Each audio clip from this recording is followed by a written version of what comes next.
La mission de Alibaba, depuis le début, c'est de faciliter la relation commerciale entre les acheteurs et les vendeurs du monde entier, et notamment là aujourd'hui à l'ère du digital. Notre mission est d'être une entreprise responsable pour notre société, notre planète, et pour que le modèle de e-commerce soit durable dans le long terme.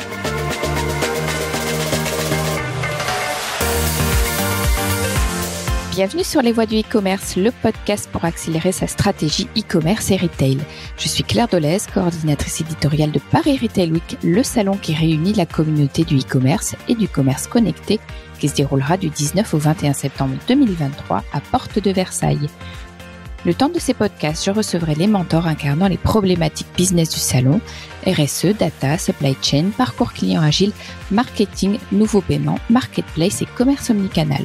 J'échangerai avec eux pour disséquer les stratégies de leur marque et vous donner de précieux conseils pour répondre aux défis du e-commerce et du retail connecté.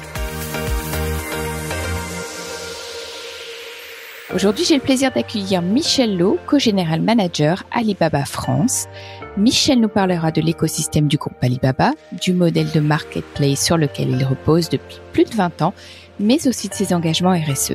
Elle évoquera les challenges auxquels font face les vendeurs et enfin, elle nous dira où elle puise ses sources d'inspiration. Bonjour Michel, ravie de vous retrouver pour la nouvelle saison des Voix du e-commerce. Bonjour Claire. Bienvenue Michel. Alors, je viens de l'évoquer, vous êtes co-général manager d'Alibaba France. J'aimerais dans un premier temps que vous nous parliez de l'écosystème du groupe. Oui, avec grand plaisir. Donc, Alibaba, c'est un groupe international qui est fondé en 1999, qui couvre aujourd'hui plus de 200 pays.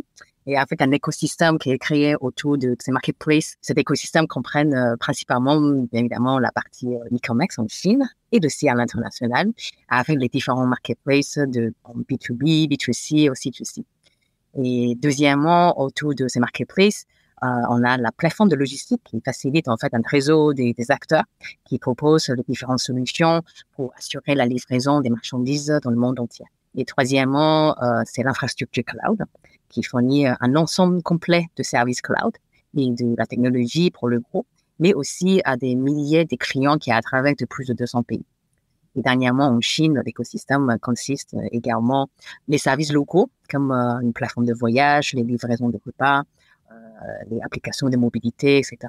Et aussi, les réseaux sociaux, les médias numériques et aussi les plateformes de divertissement. Tous ces services sont au service de marketplace pour rendre l'offre de produits de vendeurs plus visible auprès de leur communauté. Très bien. On aura l'occasion d'y revenir, mais ma question aujourd'hui, elle porte sur la thématique marketplace, puisque vous l'incarnez dans le cadre de l'édition 2023 du Salon Paris Retail Week. J'aimerais savoir sur quel modèle repose Alibaba depuis plus de 20 ans. Oui, donc en fait, depuis début, en fait, le modèle phare de marketplace de Alibaba est celui de marketplace TX. C'est-à-dire, chaque marchand est gestionnaire de leur propre espace de vente en ligne. On peut imaginer, c'est comme un shopping mall virtuel. Ce que nous, Alibaba, qu'on importe, c'est notamment l'infrastructure et aussi la technologie qui est évolutive, et aussi les data et les analytiques pour que nos vendeurs qui peuvent optimiser leur stratégie commerciale et aussi les différents services marketing qu'on propose, à la fois dans le marketing aussi opérationnel, pour faciliter vraiment la mise en avant et de mise en relation entre les vendeurs et l'acheteur. Ce modèle permet de partenaires vendeurs à concentrer sur leur cœur de métier, c'est à développer leurs produits, leurs marques, leur stratégie de développement et de marketing. Et deuxième caractéristique de nos marketplaces est la largeur de l'offre, parce que la plupart de nos marketplaces sont des marketplaces généralistes, comprenant en fait des différentes catégories de produits.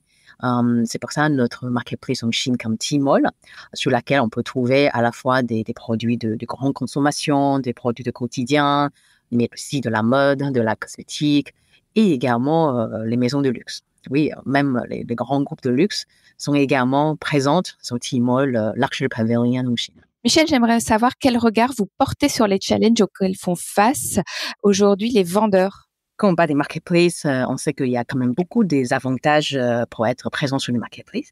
Et notamment, et c'est le bénéfice du trafic. par rapport aux propres e-commerce de chaque marchand. Mais dans les marketplaces, les vendeurs sont en même temps confrontés à une très très forte concurrence et en conséquence, c'est la mise en avant ou la visibilité de leur offre devient de plus en plus chère et le mécanique de plus en plus complexe. Donc, il est donc très important maintenant de bien comprendre et de maîtriser la mécanique de trafic de marketplace en question. Et c'est de préférence d'être présent sur les marketplaces dont disposent des outils analytiques ou de l'optimisation des actions marketing pour chaque marque. Ou sinon, il faut faire appel à des solutions tiers pour optimiser chaque étape de la distribution de produits. Et deuxième challenge que je vois, c'est lié à la multiplication de marketplaces sur le marché. Il y a beaucoup de marques qui ont du mal à saisir et de choisir, ou alors il y a certaines marques qui sont tendance d'être présentes sur de nombreuses marketplaces en même temps. Et là, ça devient notre challenge, et donc de comment maîtriser la stratégie de omnicanalité et de s'assurer une cohérence de l'offre, de prix, de service entre ces marketplaces, et aussi en même temps, le plus important, c'est entre les marketplaces, les sites en propre de marque et aussi leurs magasins physiques. Du coup, c'est très important de bien choisir le marketplace ou les marketplaces qui correspondent à l'ADN de la marque, le positionnement et la stratégie commerciale pour les différents pays qu'ils souhaitent développer. Alors la RSE, c'est aussi une thématique au cœur des enjeux des retailers. Quels sont les engagements, mais aussi les actions du groupe ? La mission de Alibaba, depuis le début, c'est de faciliter la relation commerciale entre les acheteurs et les vendeurs du monde entier, et notamment là, aujourd'hui, à l'ère de digital. Notre mission est d'être une entreprise responsable pour notre société, notre planète, et pour que le modèle de e-commerce soit durable dans le long terme. Étant un écosystème avec des dizaines de millions de vendeurs, des partenaires tiers, nous sommes conscients le rôle qu'on joue et aussi l'impact qu'on peut apporter. Et quand on parle de l'objectif environnementaux très globaux, Alibaba, on s'engage premièrement à éteindre la neutralité carbone de nos opérations d'ici 2030. Et puis deuxièmement, deuxième niveau, c'est à collaborer avec les partenaires tout au long de notre supply chain pour réduire l'intensité des émissions de 50% d'ici 2035. Et l'année dernière, on a également introduit un scope supérieur, le scope 3+, c'est-à-dire d'inclure pas uniquement nos opérations, les services qu'on utilise, mais aussi d'inclure les partenaires et aussi des utilisateurs de notre écosystème à réduire 1,5 gigatonnes des émissions de carbone d'ici 2035. Donc, nos engagements, c'est vraiment pas uniquement dans notre propre opération, mais aussi ramène l'ensemble de nos écosystèmes, les acteurs dans cet écosystème de réagir et d'arriver à un objectif en commun.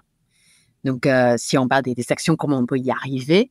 Donc, comme nous, on a une plateforme de technologie, on a un groupe de la tech. Donc, c'est important qu'on s'appuie sur la puissance de la technologie et aussi de l'innovation pour garantir que nos propres opérations sont plus efficaces et aussi à plus faible l'impact environnemental. Donc, par exemple, quand on a parlé énormément chaque année, notre plus grande campagne de marketing double 11 en Chine. Mm-hmm. Et nous avons investi dans ce temps fort des solutions, par exemple, logistique, qui est plus intelligente.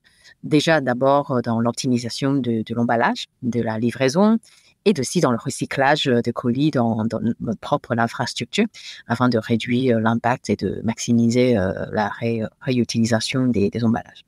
Et on a aussi d'autres actions comme la mise en avant des gammes croissantes de produits plus verts, parce que c'est important d'informer notre client quels sont les produits à bien choisir. Donc, on a mis en avant ces produits et pour que les clients qui peuvent facilement identifier.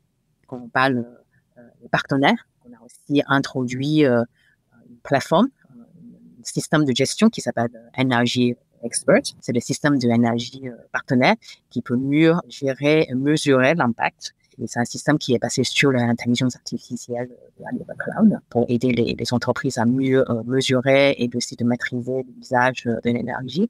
Et à ce jour, on a plusieurs retailers comme Unilever, Nestlé ou L'Oréal qui travaillent avec nous pour transformer ces opérations tout au long de leur chaîne d'approvisionnement.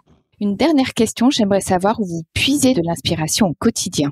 Si on parle d'Alibaba, en fait, une des 6 valeurs importants du groupe Alibaba et le client d'abord, l'employé ensuite et les actionnaires troisième. Et ce qui nous inspire au quotidien, vraiment, ce sont nos clients et nos partenaires avec qui on travaille et avec qui qu'on servit. Et donc, toutes nos actions sont pour l'objectif de créer des valeurs pour eux. Donc, c'est ça qui nous inspire de tous les jours, de mieux travailler, de proposer des bonnes solutions pour nos partenaires. Merci beaucoup, Michèle. Merci, Claire. Alors, si vous êtes arrivé jusqu'ici, c'est sûrement que l'épisode vous a plu. N'hésitez pas à mettre une note iTunes, Spotify, Deezer, vous abonner et tout simplement le partager. Cela nous aide à gagner en visibilité. Cela aide aussi d'autres professionnels du e-commerce curieux et passionnés comme vous à découvrir le podcast Les Voix du e-commerce réalisé pour le salon Paris Retail Week qui se déroulera, je le rappelle, du 19 au 21 septembre 2023.